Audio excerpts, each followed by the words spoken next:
सुनिए, क्रिश्चियनों के यहाँ इंग्लैंड में कोई परंपरा प्राप्त क्षत्रिय नहीं होता, सब वर्ण संकर। लेकिन वैकल्पिक क्षात्र वंश, क्षत्रियों का वंश उन्होंने उज्जीवित रखा। वैकल्पिक, खानदानी को क्षत्रिय तो हो ही नहीं सकते, सब वर्ण संकर हैं। और एलिजाबेथ 95 वर्ष की आयु में भी विक्टोरिया से अधिक समय से शासन कर रही हैं। और हमारे यहाँ स्वतंत्रता के बाद ही सब लुप्त कर दिया। अगर उनके लिए वैकल्पिक शासन तंत्र वरदान है तो हमारे यहाँ परंपरा प्राप्त शासन तंत्र अभिशाप कैसे हो गया? होना ये चाहिए था। सरदार वल्लभ भाई पटेल जहाँ कहीं भी हों सुन लें, आजकल मैं ये कह रहा हूँ, देशी राजा 300 से अधिक थे। उन सबको बैठाकर सद्भावपूर्वक संवाद के माध्यम से 4 राजा चुनते, पूर्व पश्चिम उत्तर दक्षिण के हिसाब से।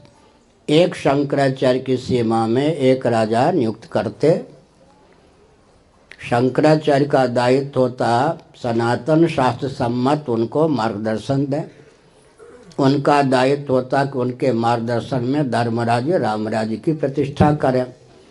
इससे लाभ होता कि भविष्य में राजनीतिक दल के प्रचारक एजेंट बन के शंकराचार्य घूमने से बच जाते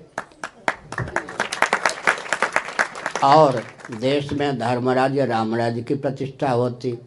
अंग्रेजों के लिए इस 21वीं शताब्दी में भी वैकल्पिक राजवंश वरदान है, हमारे यहाँ अभिशाप हो गया। कितनी भयंकर कूटनीति। दूसरी बात यह है, आपको मालूम होगा, इतिहास जानने वाले सावधान, भारत में गोरी चमड़ी का व्यक्ति सबसे पहला कौन आया?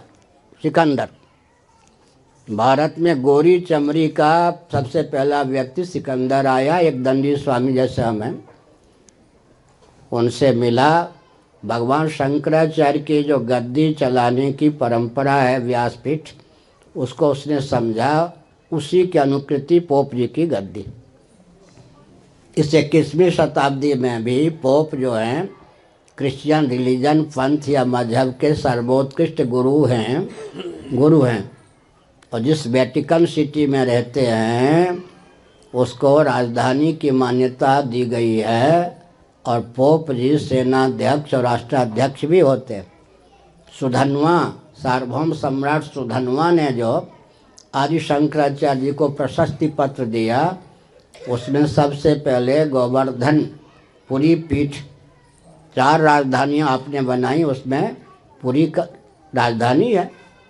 पूरे विश्व को 1/4 विभाग में मानस मनोराज्य में बांट करके एक राजधानी बनाई है। 4 शंकराचार्य जहाँ हैं, श्रृंगेरी में है, रामेश्वरम क्षेत्र में, बद्री वन क्षेत्र में, जोशी मठ में है, द्वारका में है, एक एक धार्मिक राजधानी। तो देश की स्थिति नहीं होती।